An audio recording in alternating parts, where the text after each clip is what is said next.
monde, j'espère que vous allez bien. On se retrouve aujourd'hui pour faire le budget du mois d'octobre.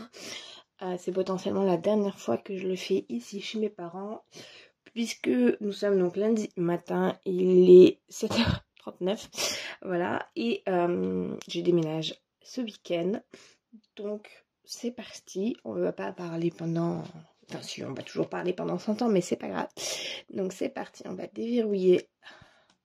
J'y arrive, voilà. Déverrouiller notre petit planeur, puisque je fonctionne sur une version digitale. Donc je fais ça sur ma tablette directement. Et j'ai créé mes propres outils. Vous les connaissez à force, j'utilise les mêmes depuis le mois d'avril. Mais celui-ci a un nouveau thème de couleur. Si vous souhaitez avoir un autre type de couleur, je vous le montre. Aujourd'hui, on va travailler sur celui-ci. Je ne sais pas encore si je vous fais la capture d'écran zoomée à côté ou si comme ça. Je pense qu'aujourd'hui, on va le faire comme ça. Ça devrait le faire. Voilà. Je n'ai pas bien le temps de faire du montage, malheureusement. Vous me direz si vous préférez avec la capture d'écran ou si comme ça vous convient. Donc c'est parti pour le budget du mois d'octobre. Bon, j'ai eu une petite interruption avec l'appel de ma fille, vu que c'est son anniversaire aujourd'hui. Ça m'a fait plaisir de l'avoir un petit peu au téléphone. Moi, je la retrouve ce soir, donc c'est chouette. Bref, on parlait du budget donc, du mois d'octobre, qui va être entre guillemets un vrai budget, un budget classique, on va dire, avec vraiment la totalité des factures et tout ça.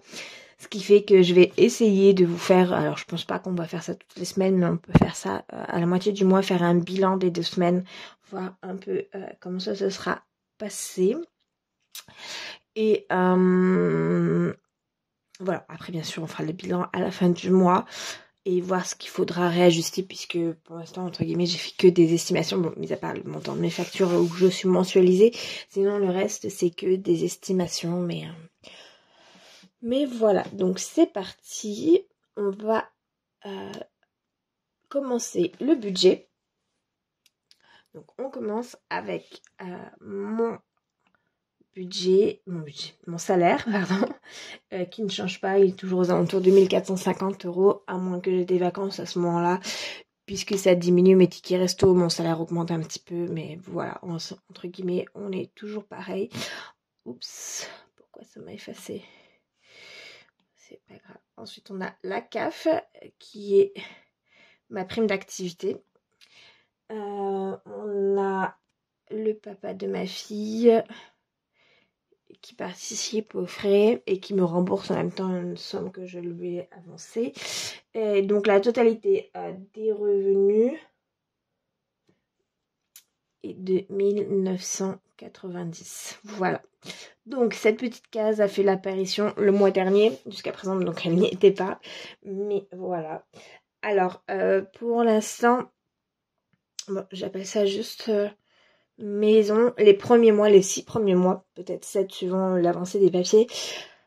Concrètement, je paye ce qu'on appelle une redevance qui correspond à un loyer, mais dans cette part là, il y a une part qui déduit de mon prix d'achat d'appartement, mais c'est à peu près 10 €, un chouïa plus, donc c'est vraiment ridicule. Mais voilà, pour l'instant, j'ai un statut d'acquéreur, mais je paye un loyer, entre guillemets, avant d'acheter, tout simplement. Donc, voilà. Ensuite, les charges, je les estime à 100 €. Pareil, on n'a toujours pas eu l'assemblée générale avec la copropriété. On devait l'avoir avant d'entrer dans l'appartement. Voilà. Pour l'instant, j'ai toujours pas reçu la convocation non plus, donc je trouve que c'est un petit peu long, mais bon, voilà. Donc 630 € pour la section d'aide crédit, mais voilà, pour l'instant c'est pas vraiment comme mon crédit immobilier, mais voilà. Ensuite on passe aux charges fixes, et là donc on a donc les vraies factures, on va dire. La seule chose pour l'instant que je ne sais pas, c'est l'eau, puisque l'eau, je ne sais pas encore si je suis mensualisée, le montant de ma mensualisation, si je paye aux 6 mois ou à 1 an. Donc il faut que j'essaie de me renseigner cette semaine. Donc je le mets en vert parce que pour l'instant je ne suis pas sûre, mais dans un monde idéal, j'aimerais que ce soit 20 €. Est-ce que c'est vrai? Je ne sais pas, on verra. Ensuite on a l'électricité et le gaz. Donc le gaz c'est pour l'eau chaude et le chauffage. On est à 152 € par mois. Voilà, là pour l'instant, bon, il fait bien entendu pas encore froid, mais dans l'appartement il fait plutôt bon, donc sachant qu'on n'y vit pas encore, donc quand les logements sont vides, il fait toujours plus frais. Donc on verra, voilà, électricité plus gaz. Ensuite on va avoir internet. Donc l'appartement est équipé en fibre, mais n'est pas équipé en ADSL, ce qui fait que pour l'instant tous les opérateurs ne proposent pas la fibre chez moi, donc je suis obligée de passer par ceux qui l'ont installé, c'est-à-dire SFR, mais j'ai un petit problème avec SFR, c'est que je voulais pas aller chez SFR. Du coup j'ai choisi une alternative, ça reste SFR, mais c'est Red by SFR. Et puis on verra plus tard lorsque les autres opérateurs se seront installés. Et donc c'est 20 € par mois pendant 1 an et ensuite ça augmente. Mais bon, voilà. Et bien entendu, il y a des frais de mise en service qui sont de 39 €. Donc ça c'est un frais unique. Mais ça devrait passer sur la facture d'octobre. Voilà. Ensuite, on a tout simplement mon téléphone. Donc ça, j'ai pas... Du coup, je vais pas pouvoir le faire baisser puisque je ne serai pas chez Free. Donc je suis en train de voir si je vais chez un autre opérateur ou si j'attends de voir si Free s'installe chez moi. On va voir. La carte bancaire, c'est 10 €. D'ailleurs, j'ai rendez-vous là à la fin de la semaine dans une nouvelle banque. Voilà, c'est fait, c'est décidé. Alors, clairement, ce qui me fait changer aujourd'hui, c'est pas le tarif ou quoi que ce soit, c'est vraiment le service. Aujourd'hui, je suis au regret de quitter ma banque que j'ai depuis ma naissance parce que clairement le service n'y est pas et ils s'en fichent. Voilà, je suis pas quelqu'un qui gagne des mille et des cents, je ne suis jamais à découvert, je n'ai pas de découvert autorisé et je pense que je ne les intéresse pas et du coup il y a zéro service et je suis très très déçue, surtout dans des moments où vous allez faire un achat immobilier. Voilà, bref. La mutuelle, c'est la mutuelle de ma fille. Voilà. La voiture, c'est mon assurance voiture, donc j'ai changé au mois de juillet, donc 50 €. Je suis assurée de tout risque, donc c'est peut-être pour ça que c'est un peu élevé, mais bon. Voilà, l'assurance de la maison. Ça aussi qui a fait son entrée en septembre, donc c'est 15 €. Donc pour ces... Alors je pense que vous en être rendu compte si vous regardez mes précédents vidéos. J'ai décidé d'arrondir à l'entier supérieur. Donc par exemple l'assurance de la maison c'est 14,41 si je dis pas de bêtises. Donc j'ai arrondi à 15. Voilà. La mutuelle c'était 20,53. Donc ça fait 21. On va voir. C'est une phase de test. Encore une fois on teste des choses, voir comment ça rend. Et ensuite on a l'abonnement Disney+. Qui est donc arrondi à 9 € parce que c'est 8,99. D'ailleurs, pour Internet, j'ai pas pris de la box pour avoir la chaîne télé puisque j'ai la TNT avec classique inclus dans mon appartement. Plus Disney+, plus Netflix. Voilà, du coup, c'est pas utile pour moi de payer des frais en plus pour avoir des chaînes que de toute façon, je ne regarde pas. Donc pour le total ça nous fait 356 €. Cette fois-ci j'ai calculé en amont parce que je me trompe toujours quand je calcule, du coup j'ai vérifié de mon côté et moins 10 fois. Ensuite on a les charges variables et donc là il y a l'école. Alors donc si vous débarquez, salut. J'ai une fille de 4 ans qui est donc en moyenne section et elle est dans une école privée, ce qui fait qu'il y a un frais fixe plus les frais de garderie et de cantine. Et ce mois-ci on devrait être, si je me suis pas trompée, enfin c'était pour la cantine et garderie du mois de septembre, ça ferait donc 207,20 € plus le frais fixe de l'école. Le centre de loisirs, donc ça c'était pour le mercredi, donc pareil c'était pour le mois de septembre, je prévois 50 €. J'ai pas du tout calculé combien ça devait faire, mais ça devrait ou pas, on va voir. Je sais pas du tout. C'est voilà. Pour mon enveloppe à moi, c'est 20 € par semaine, on est à 80. L'enveloppe de ma fille, c'est 60 € pour le mois. L'essence, on est à 60 € par mois. Vu que je suis en télétravail, je mets beaucoup moins d'essence. Et le deuxième avantage du déménager, c'est qu'on va pouvoir aller à l'école à pied. Voilà, donc il va y avoir littéralement beaucoup moins d'essence. Et mine de rien, ça va faire du bien au porte-monnaie, vu le prix de l'essence. Euromillions, on est à 17 € parce que j'ai gagné 6 € je crois le mois passé, donc voilà. En santé, on est à 20 €. On rentre dans la saison, on est en automne, hein, ça y est, mais voilà, les microbes arrivent. D'ailleurs, j'ai essayé de prendre des petites gummies immunité pour ma fille. J'en ai entendu plusieurs bons avis, donc j'ai envie d'essayer cette année, voir ce que ça donne. Non pas qu'elle soit souvent malade, mais bon, le nez qui coule et ce genre de choses, donc on va voir. Et enfin, le budget course, donc c'est 200 €. À savoir également que j'ai ma carte ticket restaurant, donc je prévois 25 € par semaine, ce qui fait 100 € supplémentaires, mine de rien. Donc je pense que c'est pas mal, sachant que je vais essayer de vous faire, si je peux, une vidéo retour de course, notamment sur la fourche. J'ai fait mon gros plein de courses, je vous en avais parlé, quand on emménage et que soit c'est son premier logement, soit comme moi, on a été hébergé pendant longtemps, on n'a plus rien, donc il faut tout réacheter. Donc voilà, je vous en parlerai, je pense, dans une prochaine vidéo. Et donc, le montant total de nos charges variables...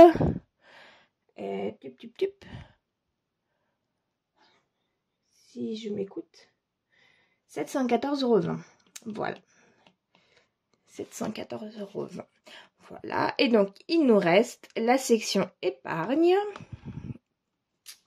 Et donc, les épargnes, on a les vacances, qui est donc de 50 €, puisqu'on a Noël. Et oui, Noël, ça y est. 50 €. Voilà. Quand Noël sera passé, les 50 € prévus dans cette enveloppe repasseront sur les vacances et donc on aura 100 € dans les vacances. C'est comme ça que je fonctionne. Environ août, je divise et ce qui me fait mon budget de Noël et ensuite ça repasse complet pour les vacances. Ensuite, on a la voiture. Donc ça, c'est pour l'entretien de la voiture, 20 €. Les cadeaux, mon enveloppe cadeau est vide, puisqu'entre l'anniversaire de ma fille et puis elle l'a fêté avec sa meilleure copine qui ont 2 jours d'écart, elles l'ont fêté ensemble, donc forcément on a fait des cadeaux et du coup bah voilà, il n'y a plus. Déjà qu'elle n'était pas bien épaisse, mais alors voilà. Urgence, c'est mon fonds de secours, 50 €. Le chat, alors le chat, je vous avais parlé qu'on voulait le prendre dans une association, la SPA, je pense que je vous en avais parlé. Et du coup, une amie à ma soeur, sa chatte a mis bas. Et du coup, bah voilà, on va récupérer ce petit chat-là. Et mon enveloppe, bien entendu, va servir à la faire vacciner, pucer et stériliser le temps venu. Mais voilà, on devrait récupérer le petit chat d'ici 1 mois ou 2, je pense, elle sera sevrée. Donc voilà, ça se précise, mais on est super contente. Voilà, qu'est-ce qu'il nous reste d'autre? L'école, donc ça, c'est l'enveloppe pour tout ce qui est activité ou autres frais liés à l'école. Et enfin, l'enveloppe facture. Donc ça sera pour l'entretien de la chaudière, pour les ordures ménagères et autres réajustements de facture. Donc c'est 20 €. Et le total fait 250. Voilà. Donc si on résume tout ça, on va se mettre ici dans le sommaire. Donc si on résume, on a dit en revenu 1990, en 630 en dette et crédit, en charge fixe 356, en charge variable 714,20 et en épargne 250. Voilà. Honnêtement, je sais pas pourquoi j'ai laissé ces lignes-là. Dites-moi si vous en auriez l'utilité de rajouter d'autres choses. Sinon, j'avoue que je les ferai peut-être sauter. On verra. Voilà. Est-ce qu'il nous fait... Par contre, j'ai pas fait le reste. Je prends mon ami la calculette qui était pas loin. Ça fait partie des choses que j'ai pas encore emballées. Mince. 1990 moins 630 moins 356 moins 714,20 moins 250. Il nous resterait 39,80 €. Donc, je le rappelle, je fais entre guillemets le budget zéro au maximum, mais j'aime avoir un reste quand même sur mon compte puisque je n'ai pas de découvert autorisé. Ce n'est pas quelque chose qui m'intéresse. Donc voilà. Bref. Voilà pour le budget du mois d'octobre. Vous pouvez retrouver donc cet agenda qui est un agenda non daté. Je vous montrerai rapidement. Vous avez la version avec la vue mensuelle, la vue des semaines. Hop. le budget donc, et vous pouvez naviguer d'une page à l'autre. On retourne sur le mois d'octobre, voilà. Donc vous avez ce thème avec ces couleurs là, et sinon il y a un autre thème couleur également. Et vous avez également mon agenda 2024 qui est beaucoup plus complet et qui est entièrement blindé pour l'année 2024. Et cette fois-ci, je vous le remontre. Et hop, voilà. Moi, il est déjà bien rempli. Je vous le montre dans l'autre sens, c'est mieux. Et pareil, vous avez la vue mensuelle, les semaines. Et la différence, c'est que vous avez également les jours. Plus toute la section budget qui est très complète. Avec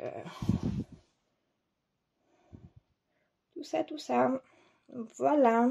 Donc si ça vous intéresse, vous avez les liens vers ma boutique en barre d'infos. On va dans mon sens. En tout cas, j'espère que pour vous, tout se passe bien, que le mois de septembre s'est bien déroulé, que votre budget du mois d'octobre est prêt. Sinon, vous inquiétez pas, vous pouvez encore le préparer, il n'y a pas de problème. Ce qui compte, c'est d'être le plus organisé possible. Bien entendu, parfois, on ne peut pas toujours tout faire. Prenez du temps pour vous, c'est aussi très important. Et en tout cas, moi, je vous dis à très vite dans une prochaine vidéo. Dans un prochain fond, probablement aussi peut-être, dans un nouvel appartement. Et avec grand plaisir, en tout cas. À bientôt, bye bye!